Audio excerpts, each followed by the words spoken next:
Hot off the press, the Leveson report on media standards is causing rifts before it's even made public. What matters most, Mr. Speaker, I believe, is that we end up with an independent regulatory system that can deliver and in which the public will have confidence. But if it recommends regulation by law, it will split Parliament and the government. Prime Minister.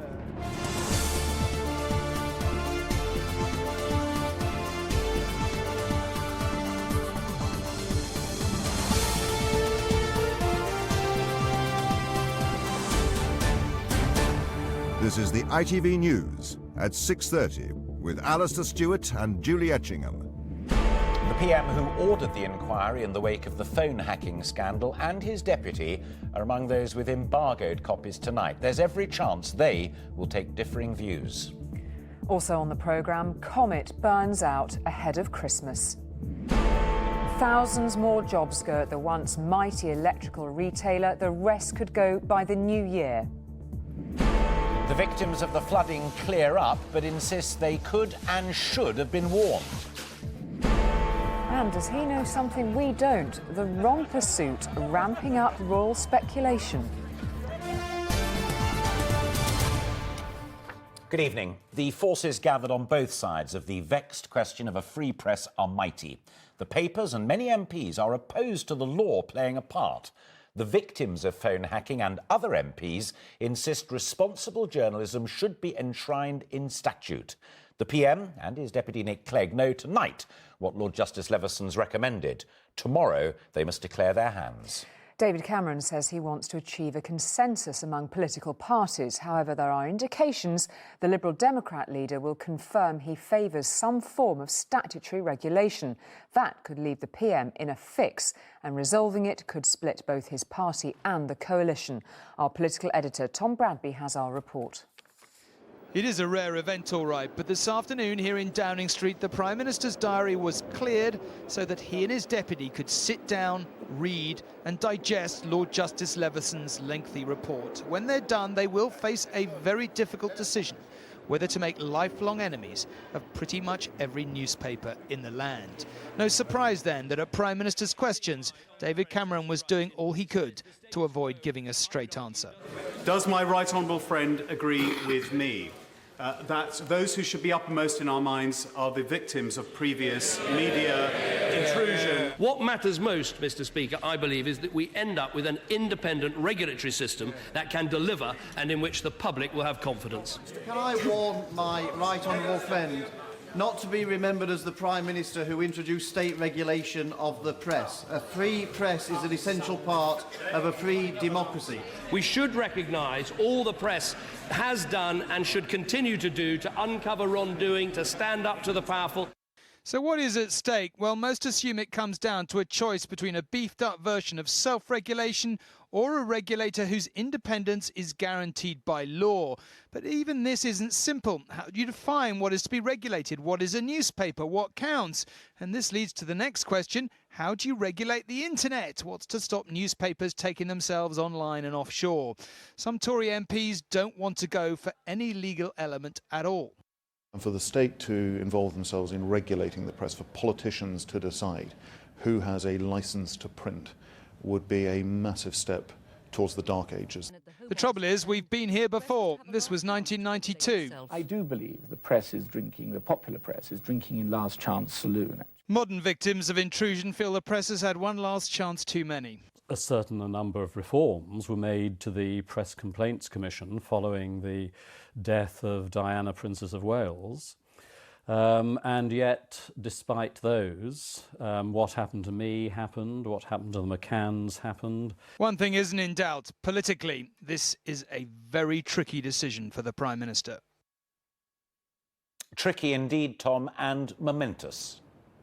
Yes, because it involves major issues of principle, but also those of practical power. What we're essentially probably talking about, I have to wait to see what Lord Justice Leveson says, but probably is something like what broadcasters. We have an independent regulator. If you don't like what I say, if you don't think what I'm saying is supported by the underlying facts, you can complain to Ofcom, and an Ofcom complaint, let me tell you, is a pain in the neck to deal with, and that's at the back of all our minds. So that's perfectly reasonable, isn't it?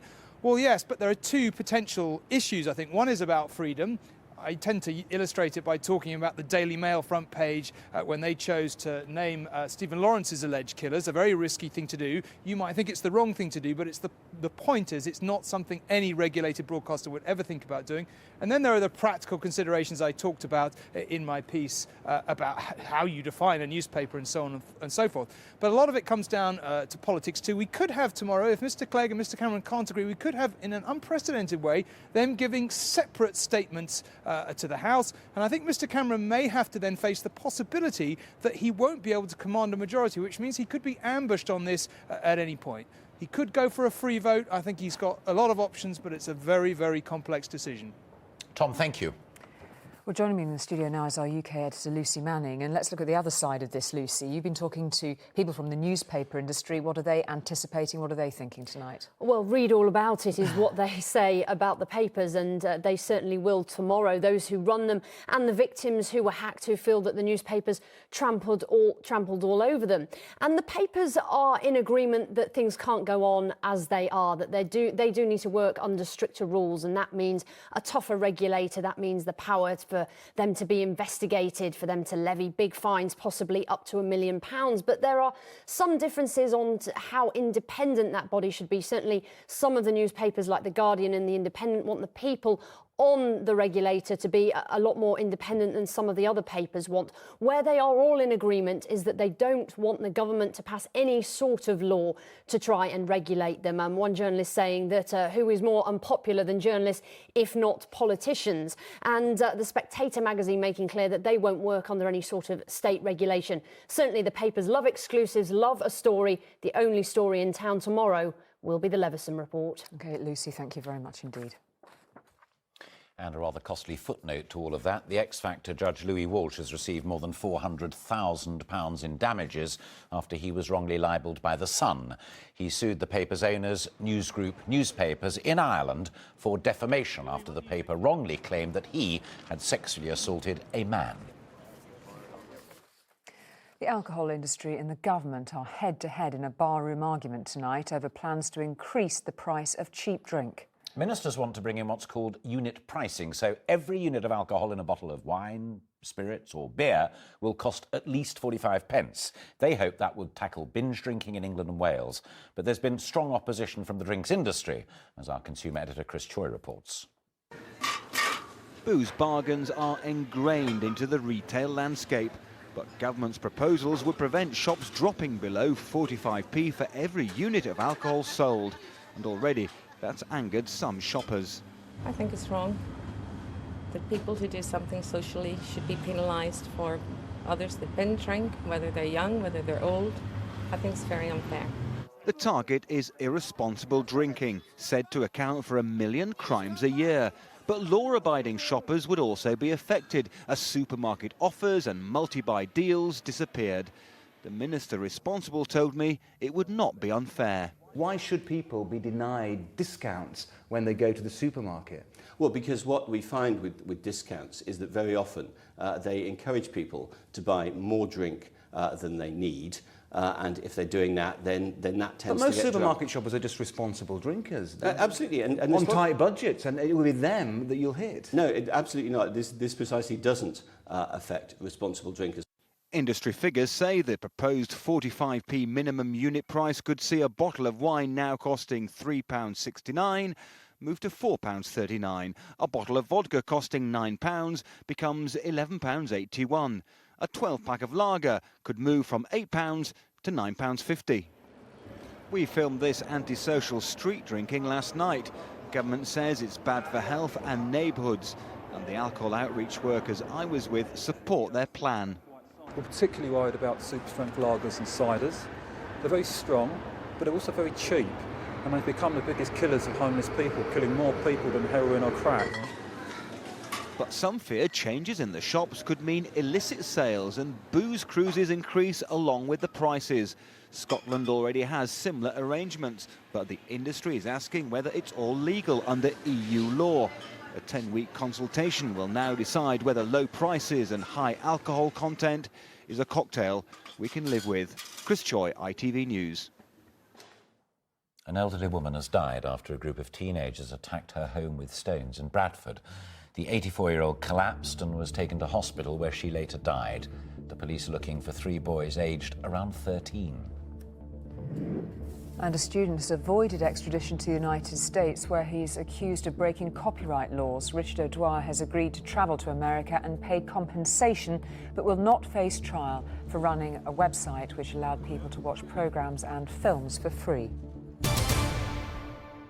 Around 3,000 jobs were axed today at the retailer Comet, which is closing a further 125 stores.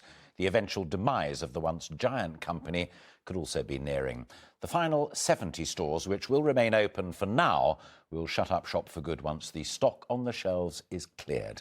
Well, I'm joined now by our business editor, Laura Koonsberg. I mean, most importantly, a real blow for those people directly involved. But is the game up for Comet? Well, it may well be that its 79-year history might come to an end in the next 4 or 5 weeks. Comet has been hit not just by the fact that not many of us feel like spending much money, but also a double squeeze by the fact that those of us who do want to spend are increasingly turning to the internet. Now, since the administrators were called in a few weeks ago, they have been desperately hunting for a buyer. They have been talking to some companies interested, but the problem with that is twofold. One, there are some people who are only interested in buying a handful of stores, a couple here and there. And two, any of the potential bigger bids are at very early stages, not at the stage where we could be talking about taking over lots of the stores. So I'm afraid time is running out. 3,000 jobs certain to go, another 1,600 possibly also going by the end of the year, unless some kind of last-ditch, last-minute deal is done. It's not unexpected. Comet has been in trouble for some time, but it is very tough news for those affected in a really tough jobs market. And just in the run-up to Christmas, it's the last thing that families need. Indeed. Laura, thank you. Still to come this evening, the government set to limit the interest rates on payday loans. And the baby gift for William and Kate that, well, yeah, it has got everyone guessing. But he said he was going to keep it, so clearly sometime it's got to use it. So hopefully soon it'll give him a bit of a hint. The hundreds of people who were forced to flee their homes when the River Eloise surged into St Asaph are spending a second night in temporary accommodation. It could be many months before their properties dry out and families begin the daunting task of rebuilding their homes and their lives. And there were tributes tonight to Margaret Hughes, who was found dead in her flooded home. Rupert Evelyn reports now from North Wales. Strong-willed with a sense of humour and fun, Margaret Hughes say her family was frail but active, and they are devastated by her death. She would have been 92 tomorrow, but she refused to be evacuated from her sheltered accommodation. And when the flood water rose, the grandmother who never complained and who put others first had nowhere to go. This city has started to clean itself up. It will be a long process. Yesterday we spoke to Phil Harrison through his top floor window. This morning he showed me around his damaged home. Unrecognisable as a home, isn't it? I'm just devastated really. This is the first time I've had a proper look in here. And it's not good. It's not good at all, but it's only furniture. There is no perfect response to an emergency, but now that the floodwater has receded, there are legitimate questions about what happened here 24 hours ago. Should the flood warning have been raised earlier to the severe level? And what happens when an elderly, vulnerable lady decides not to be rescued? The important thing was people had already been warned that flooding was going to happen, and they were beginning to make their arrangements. So you don't think there was any error at all in the Environment Agency's judgment here? I don't believe there was an error in our judgment, no. Because nobody was knocking on our doors. Nobody at all. Flashing lights outside his home was the only alert Jason Jones received. He saved what he could and let the flood take the rest.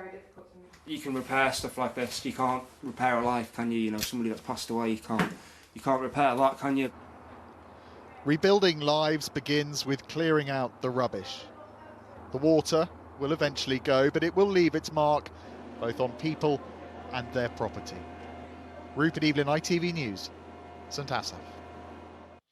Several families who live in a row of terraced houses in Whitby in North Yorkshire have been made homeless and will never be able to return to their homes following the torrential downpours. The dwellings will be demolished tomorrow after the ground beneath them disappeared when raging torrents of water caused a landslide. Well, Debbie Edward is there for us tonight. Debbie, there are more families whose homes are under threat. Yes, Alistair, essentially every house on this section of hillside leading down to Whitby Harbour is tonight under threat following the collapse of these 5 gardens. You can see they've completely fallen away from the back of their houses, leaving the houses themselves very precariously balanced and in danger of following suit. And tomorrow morning the council will move in and begin the delicate demolition process of the first 5 houses in this terrace. 2 more at the end are tonight stable but being monitored very, very closely. A majority of these homes are holiday homes, but the owner of one, who has lived here for 26 years, has described the moment that the council came to her today and told her that her house was being condemned and she was given just half an hour to move in and collect her most valuable possessions before she had to leave, never to return again. Debbie, thank you. A man has admitted killing a 2-year-old boy after he cut the gas pipes in his house, which caused a huge explosion. Andrew Partington let his house fill with fumes, and the ensuing blast killed Jamie Heaton, who lived next door. Martin Geisler reports from Shaw near Oldham. They're rebuilding Buckley Street in Shaw near Oldham.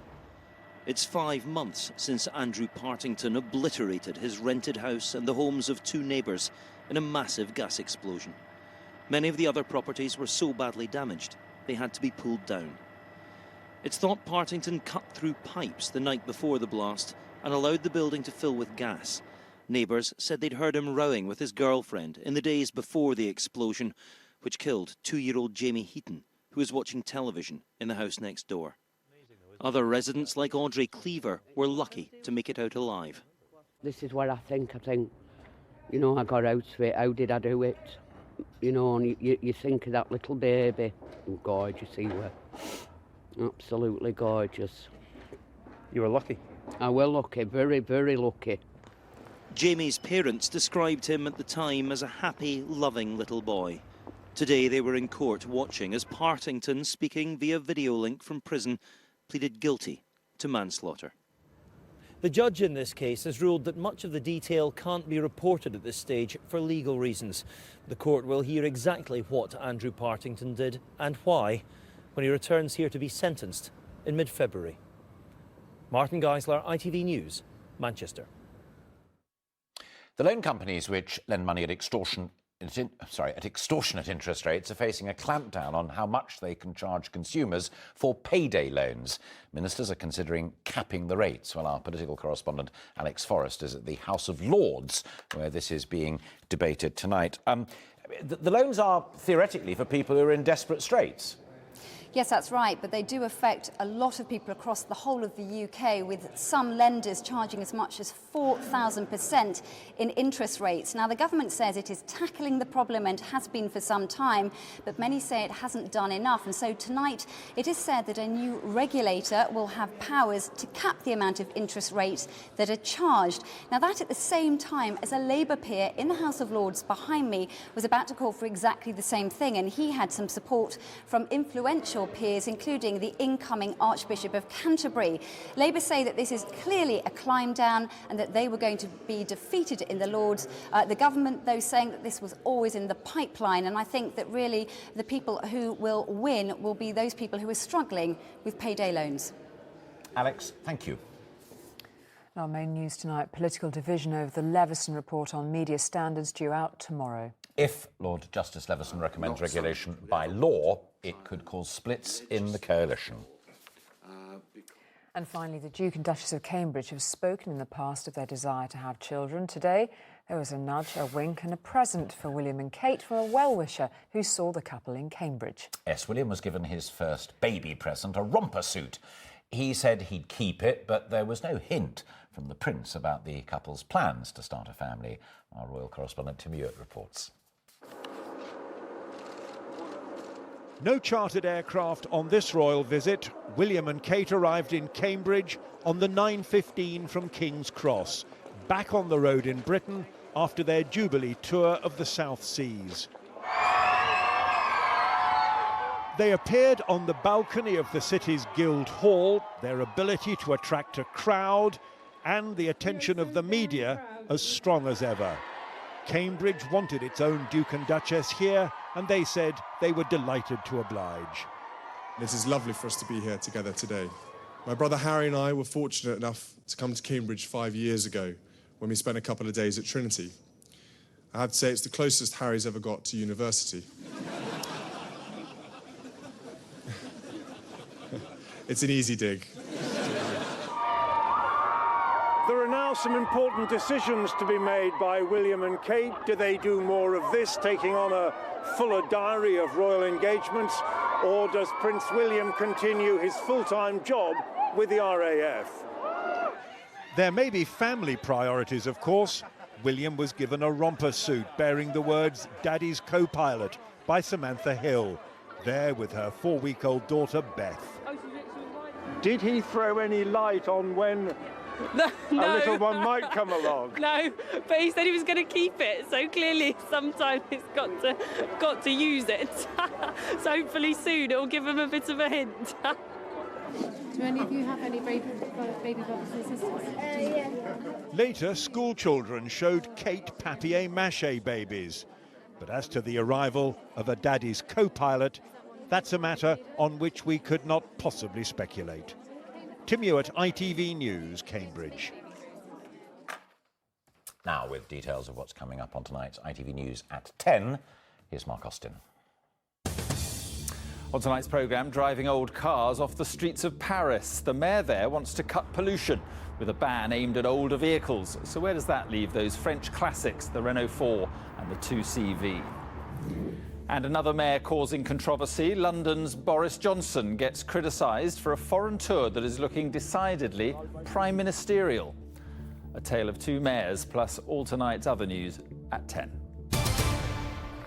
So join Mark and me for that later, but from the two of us and the whole of the evening team, bye-bye. Bye-bye.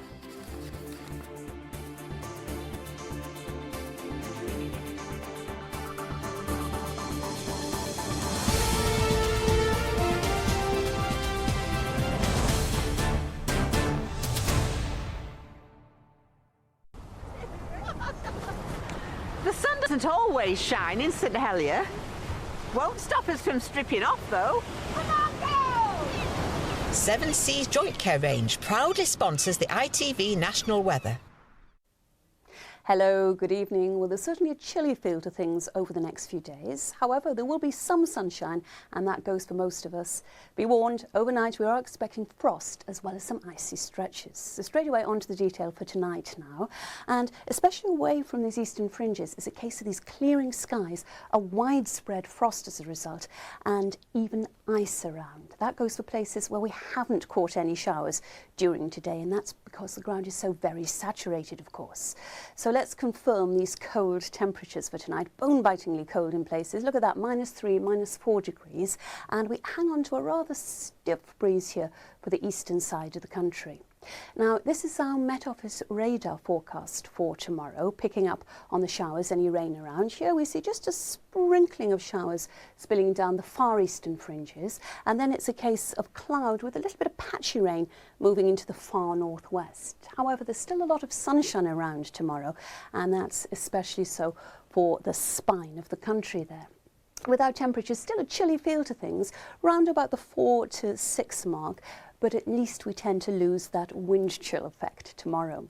Now, quick look ahead to the end of the week, and we've some showers around. Some of those will be wintry from time to time. We will, of course, keep you posted here on ITV1. And then overnight, be warned, it's that combination of frost. We've also got some ice to watch out for, and those icy stretches can be very perilous indeed, of course, as well as fog. Well, that's all from me. Join me later if you can. Seven Seas Joint Care range proudly sponsors the ITV National Weather. Good morning. Good afternoon. Good evening. Good evening. Robert Moore is live at the UN. Emma Murphy. Live from Johannesburg. Barcelona is live from Damascus. We're on the doorstep. Prime Minister says Plan A is working. We're on the ground. We're across the globe. The Chinese government has invested billions in green projects like this one offer hope to millions of children all around Africa. Tremendous political theatre here on Capitol Hill. 4 more years, Mr. Chancellor. Forget what should happen. What will What's happen? going to happen? We're minute by minute, right from where your world unfolds. What began in an ITV documentary has now We're the story beyond the headlines. Good evening and welcome to the Tonight programme. Because those headlines affect us too. ITV News. Good morning. We're live from every angle. We are ITV News.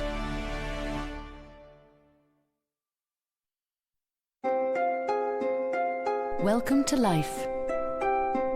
The great unknown. The paths you take. The choices you make.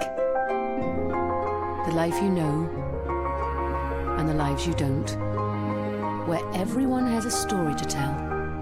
That cry, that is pure exhilaration. Was there really a danger that the Queen might be overthrown? I feel like my weight's just eating my life. It's happening, it's real, and that's what's a bit scary. I've killed 2 people, and I'm sorry with all my heart. Welcome to life. I'm not ashamed of any of my newspapers at all.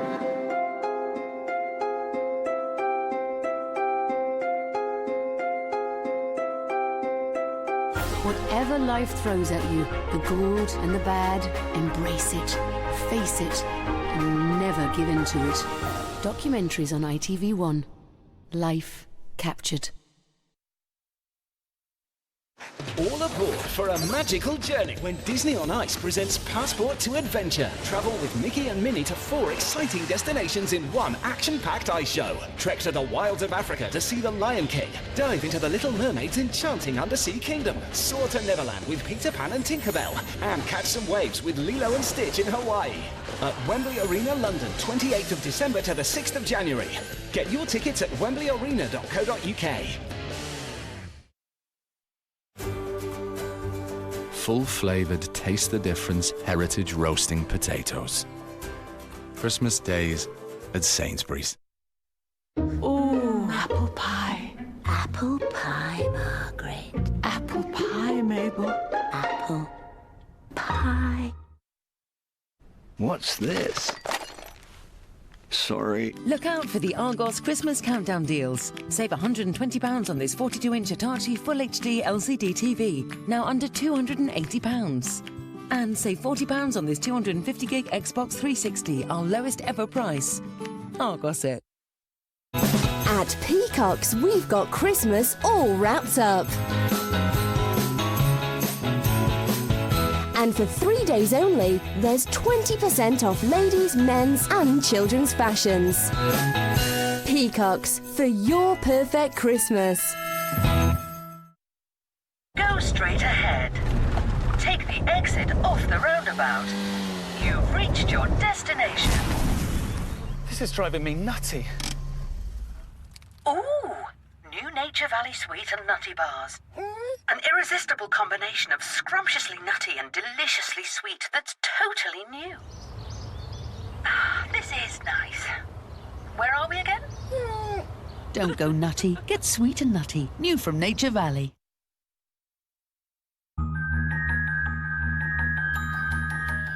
Things get very dark in Coronation Street tonight as the full force of Kirsty's fury is felt by everyone in her wake. An hour-long not-to-be-missed special in half an hour after things get desperate for the plight of Katie in Emmerdale.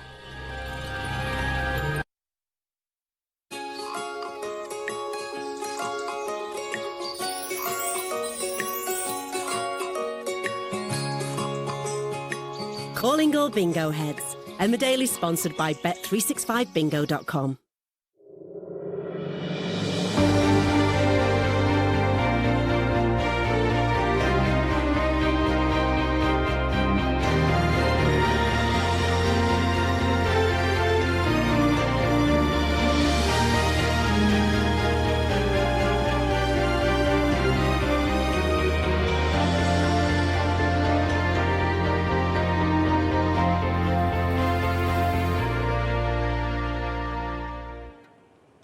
Hey, it's me again. I don't know if you're getting any of these, but if you are, I want you to know that I love you. I never really understood just how much before. It's funny because I always thought I never needed anyone, and you came along. I know I can't live without you. Stupid thing is, we've only just begun to know each other. So you stay strong, because I'm never going to stop loving you.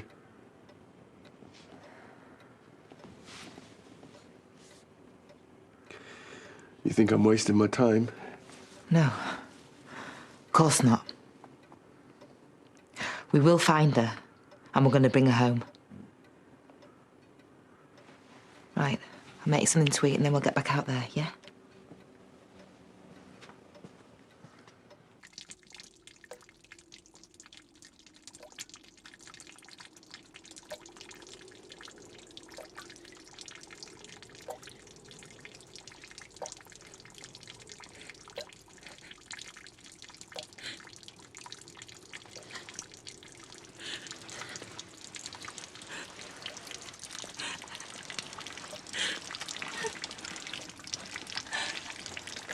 I don't see why it's taking so long.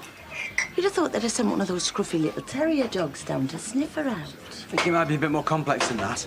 Well, it's not as if she could have got that far. Oh, Edna, it's today that Tootsie's out, isn't it? This afternoon. Oh, bless her little cotton paws. Wish her well from me, won't you? Yeah.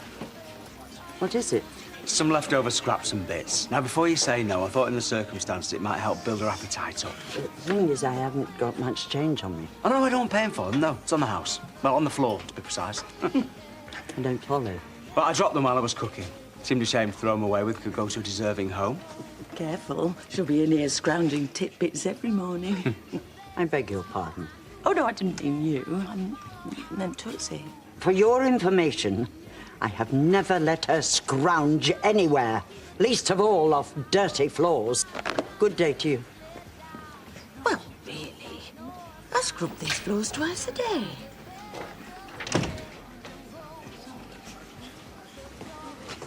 I can think of better places to drown your sorrows. Like the boozer. 1, we don't all get bladdered before breakfast. And 2, who says I'm drowning my sorrows?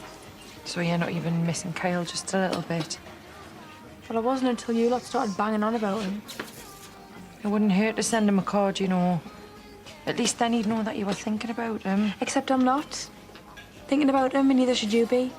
Just looking out for you, love. I don't need looking out for. You will if you keep mithering on. Look, I'm not going to sit here and do nothing where you make a huge mistake. Like letting you back into my life. I'm not putting Kyle through the same thing.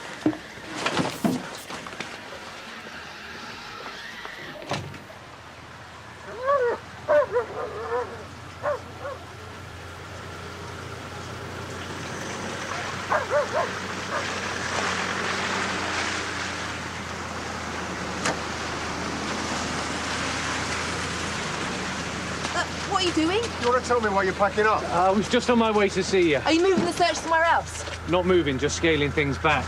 What? Why? We made it to the bottom of the mine shaft and found the quad bike. And? Well, she was there, all right. Was? She must have crawled through into a tunnel leading off it. So she's alive? It's not so simple. What are you telling us? The collapse yesterday. It brought down part of the roof of the tunnel. It's completely sealed off. Well, then you should have more people trying to dig her out, not sending them away. We are, and that's where we're focusing our efforts. But we need to be realistic. What do you mean, realistic? You think it's too late? What? We're going to keep on searching for as long as it takes. But perhaps it is best if you do prepare yourselves for the worst. I'm sorry. I should never have left her. No, Declan, don't talk like it's over. If I'd have stayed with her, I could have got her out. For the last time, I've told you this isn't your fault. I'm the reason she's down there. I've killed her. You don't know that yet. You heard what he said. She's buried down there. It's my fault.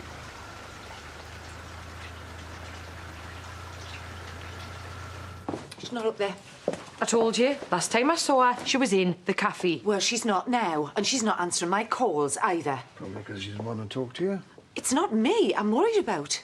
Excuse me? I think I've got just as much right to talk to me daughter. More, in fact. Well, come on, let's hear it then. What? The little pearls of wisdom you've been filling her head with. It's none of your business. Oh, I think you'll find it is my business, because for the past year, I have been helping her getting over losing that poor little Ben. Only now you come along and dredge the whole thing up again. I think I've probably got a better understanding of what my daughter's going through, don't you? Well, maybe if you'd been around for, let me think, the last 10 years.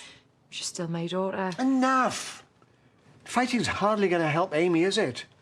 Before you staggered back into our life, we were doing just fine. You reckon? Look, I know having your children taken away from you is more your area of expertise, but just for once, why don't you do us all a favour and keep your fat gob shut? So what do you think? Very high.